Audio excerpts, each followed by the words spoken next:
भारत के कई राज्यों में प्रकृति का वाटर स्ट्राइक जारी, पहाड़ से लेकर मैदान तक आसमानी आफत का रेड अलर्ट। दिल्ली एनसीआर में अगले 24 घंटे तक भारी बारिश की आशंका। नोएडा और गाजियाबाद में प्रशासन ने 12वीं तक के सभी स्कूलों को आज बंद रखने का आदेश जारी किया। दिल्ली में यमुना के जलस्तर का बढ़ना लगातार जारी, खतरे के निशान को पार कर 206.22 मीटर तक पहुंचा यमुना का वाटर लेवल। दिल्ली में यमुना से सटे निचले इलाकों में पानी का भरना जारी। यमुना बाजार, वासुदेव घाट, गीता कॉलोनी और एसपीटी, कश्मीरी गेट जैसे इलाकों में बाढ़ जैसे हालात। दिल्ली के सिविल लाइन्स इलाके के यमुना मार्ग पर भरा पानी, सड़कों पर पानी भरने से कई गाड़ियां फंसी। दिल्ली में नजफगढ़ के गीतांजलि एनक्लेव में भरा पानी, कमर तक पानी आने से बढ़ी लोगों की परेशानी। दिल्ली के अस्पताल में लगातार बारिश से जल जमाव, सड़कों से लेकर घरों तक भरा पानी, गाड़ी चलाने वालों की बढ़ी परेशानी। यमुना का जलस्तर बढ़ने से दिल्ली के गीता कॉलोनी में पानी घुसा। प्रभावित इलाके में लोगों से मिली मुख्यमंत्री, कहा हालात अभी कंट्रोल में। हथनीकुंड बैराज का पानी दिल्ली में पहुंचने के बाद बंद किया गया यमुना पर बना पुराना लोहा पुल, अगले आदेश तक रोकी गई यातायात की आवाजाही।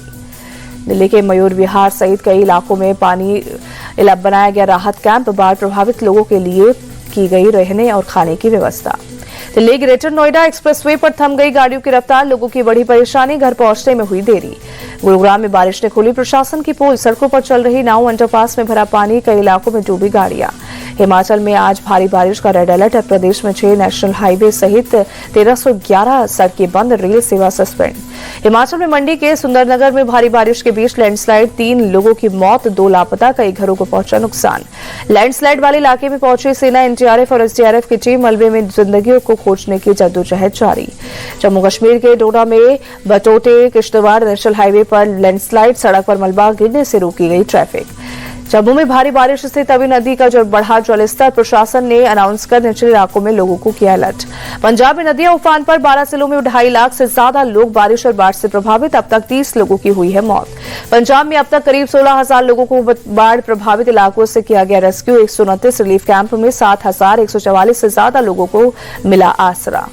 लुधियाना, गुरदासपुर समेत कई जिलों में भरा पानी, अमृतसर में बोट के जरिए पहुंचाई जा रही है राहत सामग्री। पंजाब के गुरदासपुर में भारतीय सेना ने संभाला मोर्चा, बाढ़ प्रभावित लोगों का रेस्क्यू करने में जुटी सेना। दिल्ली में 56वीं जीएसटी काउंसिल की आज सुबह 11 बजे से 2 दिवसीय बैठक, जीएसटी की दरों में कटौती पर फैसला संभव।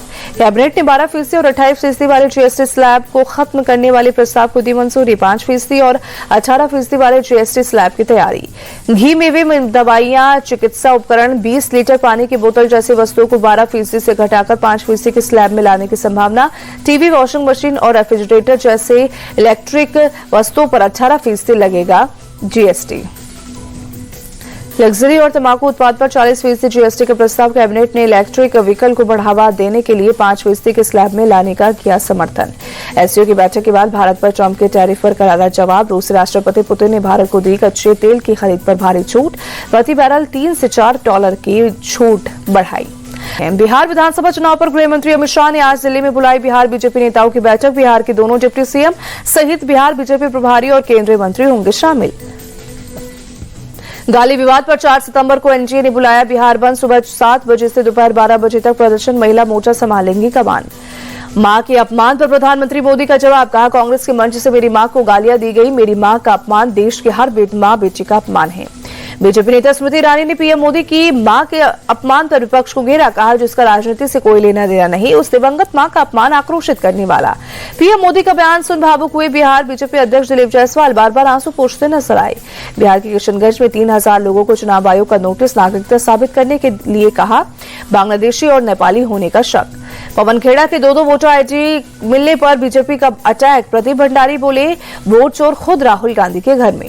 तेलंगाना में बड़ी राजनीतिक हलचल, केसीआर ने अपनी ही बेटी के कविता को पार्टी से निकाला, पार्टी विरोधी गतिविधियों के आरोप में सस्पेंड। यूपी के सीएम योगी आदित्यनाथ आज कानपुर आईआईटी में आयोजित कार्यक्रम में होंगे शामिल। उद्योगों में आर्टिफिशियल इंटेलिजेंस और सस्टेनेबल टेक्निक की जरूरत पर होगी चर्चा। सीएम योगी आज शाम अयोध्या में हनुमानगढ़ी और रामलला का करेंगे दर्शन। राजा अयोध्या के निधन पर आयोजित श्रद्धांजलि सभा में भी करेंगे शिरकत। 29 अगस्त से अनशन पर बैठे मनोज रांगे ने खत्म किया अनशन, मराठा समाज को मिलेगा कुणबी जाति का प्रमाण पत्र। मनोज रांगे के फैसले पर सीएम फडणवीस ने जताई खुशी, कहा हमारा मकसद सभी को समान न्याय दिलाने का था। बिहार के जीविका दीदियों को पीएम मोदी के स्वागत वीडियो कॉन्फ्रेंसिंग से किया। जीविका बैंक का शुभारंभ, खाते में 105 करोड़ रुपए भेजे। पटना में राहुल गांधी ने एक युवक को गिफ्ट की बाइक, दरभंगा में वोटर अधिकार यात्रा के दौरान खो गई थी शुभम सौरभ की बाइक। उज्जैन में महिला को 40 घंटे तक डिजिटल अरेस्ट कर 5 लाख से ज्यादा की ठगी करने वाले 3 लोग गिरफ्तार। छत्तीसगढ़ के रायपुर में बेबीलोन टावर में लगी आग, फायर ब्रिगेड की टीम ने आग पर काबू पाया। टावर के 7वीं मंजिल तक पहुंच गई थी आग।